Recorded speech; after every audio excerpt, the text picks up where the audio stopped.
alors Bachir ñuy jéggalu bu baax a baax ci coupure bi c'est vrai que période tàngaay la ñu nekk donc ça arrive souvent donc Bachir ma bàyyi la nga yeggale fi nga nekkoon.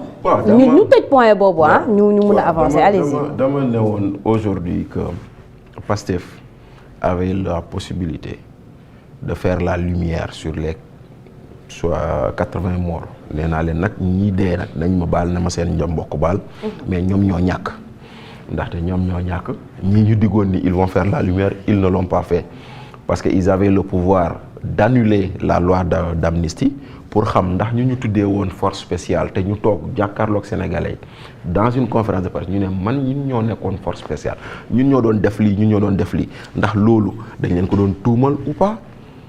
On a vu ici un ministre de la République taxaw ne Bambey bu daan tàkk maa ko daan taal dëgg la am du dëgg on a vu ici benn boy bu toog ci benn plateau mu ne man Khoureychi Thiam moo ñu doon jox pour ñu taal dëkk bi ak yeneen dëgg la am du dëgg donc yooyu noonu yëpp on avait la possibilité ñu xam lan moo ciy dëgg ak lu dul dëgg et tout ça il fallait juste simplement dire annulation loi d'amnistie mu jeex. Bachir jàpp nga ne ñooñu toogoon di wax bu doon réellement ay forces spéciales lañ dinañ toog di wax. oui.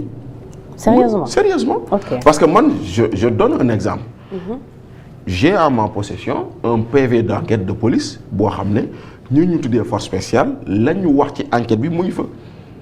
Maintenant après nag est-ce que parce que encore une fois benn un PV de police ça ne sert qu'à titre de renseignement.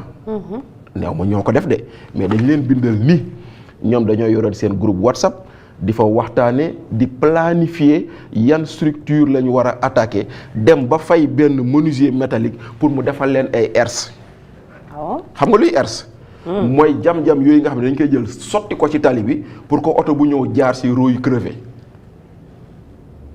yow PV boobu yaa ngi ak moom ba tey. maa ngi ak moom ba tey. lu tax boobu ba tey yóbbu woo ko yow it. non l'amnistie est là kay. waaw mais même bu dee amnistie est là te yow yor nga ay preuves kay war nga ko mën a yóbbu Bachir. L'amnistie est là encore une fois nee naa leen si les faits sont amnistiés l'information ne l'est pas. waaw mais man je trouve que loolu lu toll noonu boo ko yoree comme information quand même fallait pas le garder. non xam nga ñooñu dañ leen jàppoon. ok bañ leen jàppee ñu tëj leen. ok ndax lañ leen di tuumal ñoo ko defoon wala defuñu ko. enquête bi jotul a egg. parce que ci diggante bi loi d'amnistie am na ñu ne leen génn leen ñibbi leen seen kër. d'accord donc ñibbi nañ seen kër mais lañ leen tuumala noonu pour mu nekk ci ay PV ndax dëgg la am du dëgg. maintenant après malheureusement on ne peut pas le savoir parce que ñii nga xam ne ñoo amoon possibilité ne ñun kat loi d'amnistie bii baaxul te on doit connaître la vérité kaa leen ñu annuler loi d'amnistie ñoo ko deful. d'accord muy benn ñaareel bi ma ne la ñoom ñi nga xam ne ñoo am majorité mécanique ils ont plus de 130 députés. Ils ont la possibilité de mettre en accusation Macky Sall ak képp ku ñu jàpp ni dafa takk ci mbir mi defuñu ci dara kon tey jii on n'attend pas que Macky Sall puisse venir on dit que voyez les 80 morts gis nga les 80 morts c'est un épouvantail politique pour Pastef. saa yu leen soxalee rek la ñuy wax waxi 80 morts bu leen soxaloon ñu toog fa leen toog moo tax nag Macky Sall il viendra obtenir le soutien de président Diomaye pour sa candidature à l'ONU te il l'a déjà obtenu le reste ce qui va se passer demain c'est de l'habillage parce que la ñuy waxtaanee nañ ko la ñuy déggoo nañ ko et voilà. et gis nañ président de la République mu félicité la. Oui, mais loolu c'est rien du tout.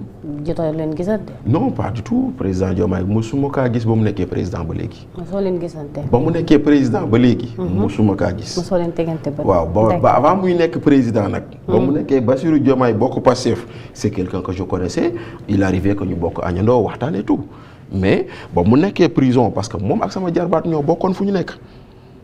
Mon neveu fait partie des personnes qui avaient été arrêtées dans les événements de Pastef moo ak sama jarbaat ñoo bokkoon benn néeg. bu ma daan dem Cap Manuel di seeti sama jarbaat j'en profitais pour seeti ko moom. daan ngeen gisante foofu. oui daan naa ko seeti. mais bon parce que damay seet sama jarbaat mu toog je suis obligé waxtaan ak moom xool si lu mu nekk muy moom muy Cheikh Oumar Diagne. parce que Cheikh Oumar Diagne Bassirou Diomaye Faye et Babacar Ndiaye le député de Pikine la. sama jarbaat la ñoo bokkoon fu ñu nekkoon. daan naa leen seet si mais ba mu génnee ba tey gisuma ko ba mu génnee ba tey dégguma ko. déggoo ko maintenant nag j'ai écrit un livre que je lui ai envoyé et il m'a répondu et ça s'arrête là. foofu la yem. d'accord loolu Bachir dinañ ci ñëwaat ci peut-être fileeki ay fan donc am na beneen point bu ma bëgg ñu taxaw ci comme évoqué nga livre bi muy coowal Azer. oui parce que gis nañu ne depuis boobu ba tey yaa ngi mener le combat di ci insister mais est-ce que finalement ba tey mën nañu wax ne yëf yi mën na leer.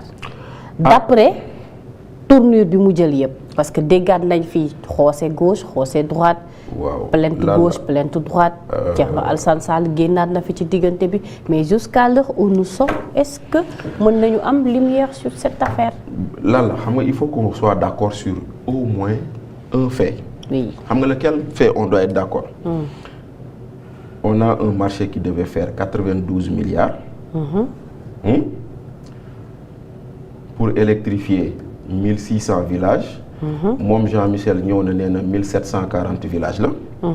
On a sorti 37 milliards sur les 92.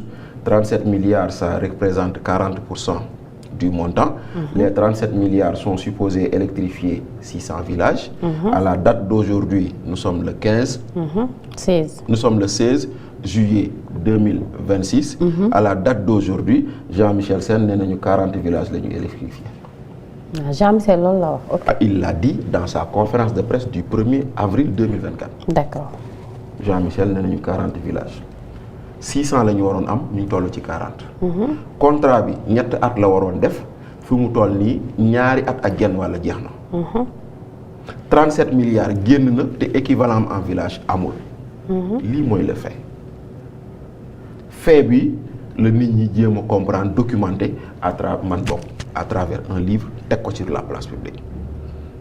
Maintenant je vais te dire que mënuma sori ci wax ji. pourquoi. Quand j'ai fini de faire mon livre, j'ai fait une dénonciation à l'OFNAC. OFNAC. Oui. Pourquoi? Parce que dama jàpp ni lii OFNAC war na ci enquête pour ñu wax ñu sunu 37 milliards fu mu dugg ak ñenn seen loxo takk. Quand j'ai fini de faire ma dénonciation à l'OFNAC, OFNAC daf ma tontu ne ma j'accuse réception de ton courrier dinañ la woo. Lundi passé OFNAC woo nañ ma audition. ok J'ai fait 5 heures d'audition à l'OFNAC accompagné de mon avocat que je remercie maître Seyni Ndione. ok Voilà, maintenant comme c'est moi l'auteur de la dénonciation, je suis installé dans la procédure. Bu boobaa je suis frappé par le secret d'enquête. Tax na am na loo xam ne mënatuma ci wax. mënatoo ci wax. waaw le secret d'enquête. mais bi nga déggee dernière tournant bi mu jël. ci diggante Xoose ak Thierno Alassane Sall. non loolu plainte ci kaw plainte. non loolu balaa la ay caaxaan la. plainte ay caaxaan la lu tax. ay caaxaan la parce que. et puis depuis lors pourquoi mënuñu wax ne diw moo jël 37 mais milliards. lu tax ñu naan diw moo jël 37 milliards c'est pas le rôle de toi de Bachir de Thierno Alassane Sall de diw xam nga li ngeen war a wax. sunu 37 milliards dem na. waaw 37 milliards bu demee sur quelle base la demee. sur quelle base la demee mooy maanaam 37 milliards dañ ko jël viré ko ci compte Xoose. kan moo gagné marché bi. dañu xam nga tu poses une question je suis en train de répondre. waaw d'accord allez-y. 37 milliards yi dem na sur la base que dañ ko jël viré ko ci compte Xoose. waaw parce que moom moo signé contrat bi. waaw. moom mi signé contrat bi. moo laaj avance de démarrage 40% ñu dugal ko ci compte am. 40% yooyu ñu war a xaar mu def 600 villages gisuñu ko. waaw xaalis ba dem na léegi nag maintenant kii waroon ne Xoose ana sunu xaalis moo doon géwélu juddu Xoose. waaw da nga bëgg a wax ne Jean-Michel moo waroon laaj. waaw xaalisu Xoose. léegi laaju ko. waaw. noonu la demee. mais loolu la. ok la question n'est pas kan moo viré xaalis bi ndax ba ñuy viré xaalis bi fii la ko fekk non l'État c'est la continuité. yow tu es venu tu es directeur tu as trouvé que l'argent est décaissé l'argent est supposé électrifier des villages yow yaa war a ne nit ki gisuma village ana xaalis bi mais defuñu loolu kon tey jii nii nar kan mooy wax diw moo non c'est-à-dire que quand vous dites ça c'est comme si vous voulez nous dire que ñun dañoo accuser non nous on n'accuse personne. On n'accuse personne. Man boog en tout cas moi. J'ai écrit un livre sans dire diw ak diw ak diw non. J'ai écrit un livre pour retracer fan la jaar fan la projet. c'est que lu tax ma poser la question bi tout à l'heure Bachir je m'excuse. mooy ñu bëri dañu jàppoon ne moom directeur bi ñëw xaalis bi ci moom la jaar moo tax ma poser la question boobu. non c'est-à-dire moo tax leeral bi nag foofu la amee solo. c'est-à-dire que xaalis bi.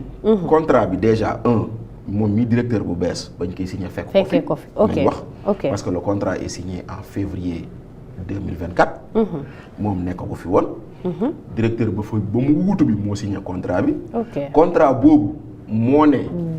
directeur bi fa nekkoon mooy Seydou. déedéet Seydou n'est pas un directeur. ok Baba Diallo ok dama juum parce que turu Seydou kan aussi li muy ñëw foofu dafa bari.